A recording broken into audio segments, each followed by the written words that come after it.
Bienvenue à Arcade-moi ça. Aujourd'hui, on parle de la Time Pilot parce que, à défaut de vraiment chercher à complètement réparer le board comme j'aurais voulu le faire, j'ai trouvé un bon deal sur eBay pour un board, selon c'est les dires du vendeur, fonctionnel. Je viens juste de le recevoir. Ça vient d'Allemagne. Et je vous invite à regarder un peu la méthode d'emballage du vendeur. Exclusivement du papier bulle. C'est un peu commando là, comme façon, hein? Je veux dire, il doit pas porter de bobette quand il sort d'une grande soirée, lui, je sais pas là, mais j'espère que son emballage déficient serait pas responsable d'un mauvais fonctionnement du board une fois installé. Alors, je vous ça live avec vous autres, on vit ça ensemble.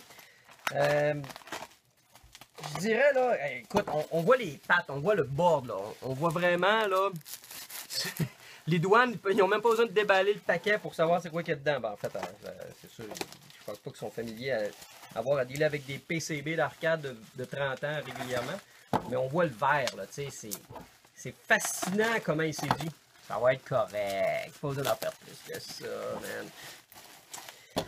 Ok, on avance.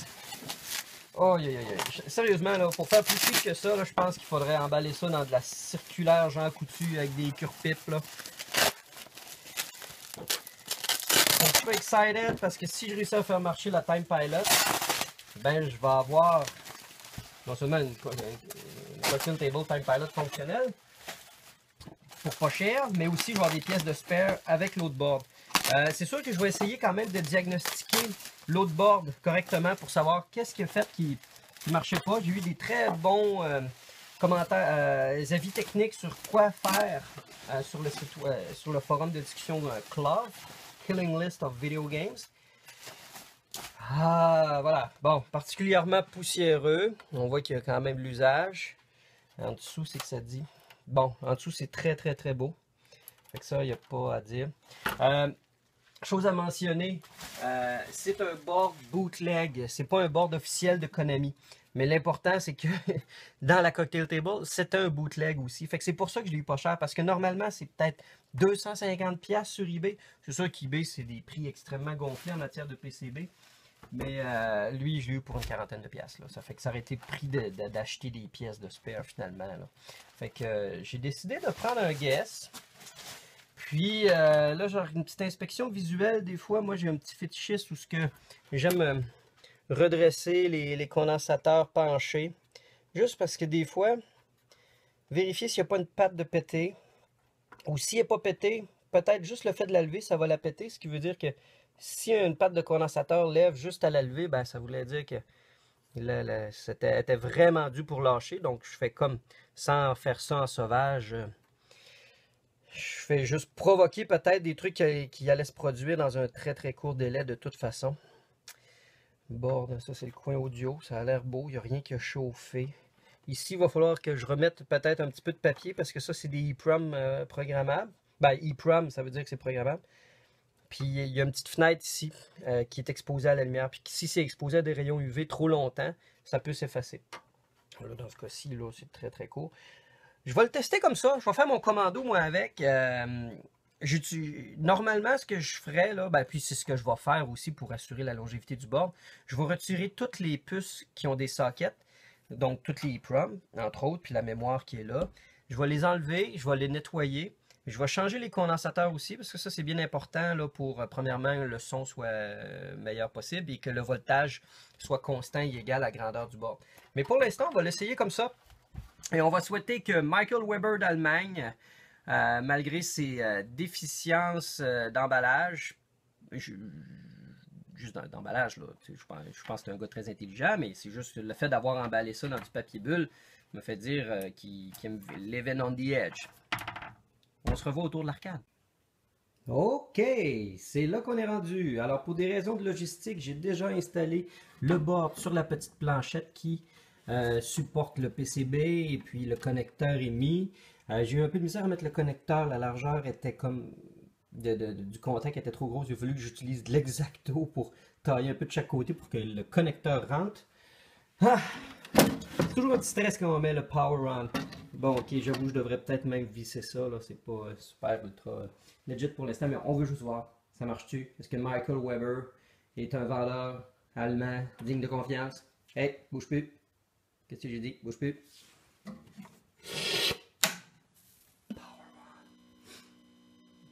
Son de grande.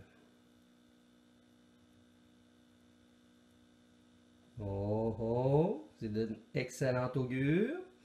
Parce que moi, le bob qui venait avec la... Oh oui, j'ai mon petit vaisseau en plein milieu qui tire. Pourquoi je suis excité de ça et je te l'étais pas il y a 5 secondes? C'est parce que sur l'ancien board, qui est juste ici, je bootais à l'écran de départ et tout. Sauf que j'avais pas toutes les sprites animés, les nuages, les vaisseaux, sauf les balles, ils étaient tous alignés à gauche, ici. Donc il y a juste les balles qui partaient du milieu n'importe où, mais tout ce qui était ce qui est animation était à gauche, les petits parachutistes, les explosions. Donc c'était pas vraiment jouable, c'était pas agréable du tout. Il y a des super bonnes ressources qui existent sur internet qui expliquent qui m'expliquaient c'était quoi les puces qui gèrent ces sprites-là, puis qu'il fallait les changer. Puis là, je me dis, bon, ben, je vais acheter ces puces-là, puis je vais les changer. Mais je suis tombé sur ce board-là, qui me revenait sensiblement le même prix, là, ou à peine, là, parce que, pourquoi je ne l'ai pas payé cher, ce board-là? Parce que je dois l'avouer, c'est un bootleg, c'est pas un board legit. OK? Puis ça donne que justement, celui-là aussi, c'est un board bootleg. Donc, je sais pas si le legit, il y a exactement le même pin-out, mais au moins, je sais qu'à comparer les photos, je savais qu'avec le harnais qui est là, ça allait parfaitement fitter. Ça allait être plug and play. Fait que là, je trippe quand même pas mal, parce que là, j'ai une cocktail table de Time Pilot qui fonctionne. Je vais vous faire un petit tour d'horizon aussi, parce que cette cocktail table-là, elle a quand même des particularités qui vaut la peine de couvrir. C'est que c'est pas une machine. Pourquoi ça me dérange pas justement que le board soit un bootleg? C'est que la machine elle-même, c'est pas une machine très très legit. Moi j'adore ce genre de design de machine-là, mais je peux pas. J'ai fait des recherches, je suis allé sur le site de Clove, j'ai demandé aux gens, genre, juste à partir de ce control panel-là, êtes-vous capable de me dire, genre, ah oui, c'est tel game? Parce que j'en connais quand même plusieurs dizaines, centaines, et peut-être même un millier là, de games d'arcade. Puis ce design-là, ça me dit absolument rien. Ce qui porte à croire, puis sur le forum, personne n'a pu me dire non plus que ça identifiait quelque chose. Ce qui me porte à croire que cette machine-là est tout simplement un cabinet random, custom, qu'une compagnie construisait pour que des opérateurs d'arcade puissent par la suite mettre la game qu'ils voulaient dedans. Parce que ici, par exemple, ça c'est des cônes Atari. Fait que ça, normalement, là, ça serait supposé être juste les games Atari qui ont ce genre de choses-là, là, qu'on va retrouver par exemple sur des Missile Command, par exemple, ou Tempest. Ben, justement, c'est très bizarre d'avoir ça là. D'avoir quelque chose de vraiment custom, Control et Fire. Dans les années 80, il n'y avait pas tant de games que ça qui avaient un contrôle 4-way puis Fire. Par exemple, Space Invaders, c'était des boutons, puis ça allait juste de gauche à droite. Galaga, ça va juste de gauche à droite. Burger Time, ça va au bas gauche-droite, mais t'as pas Fire. Je pensais peut-être à Mr. Do. Mr. Do est un des rares jeux qui va au bas gauche-droite avec Fire. Mais Mr. Do, c'est un jeu Universal. En tout cas, bref, ok, je m'emporte là. Hein? Je déballe la connaissance là.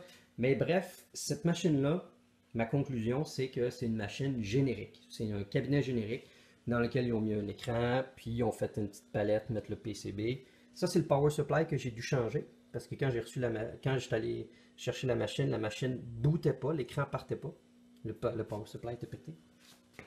On a un beau petit monnayeur ici avec un beau petit look industriel.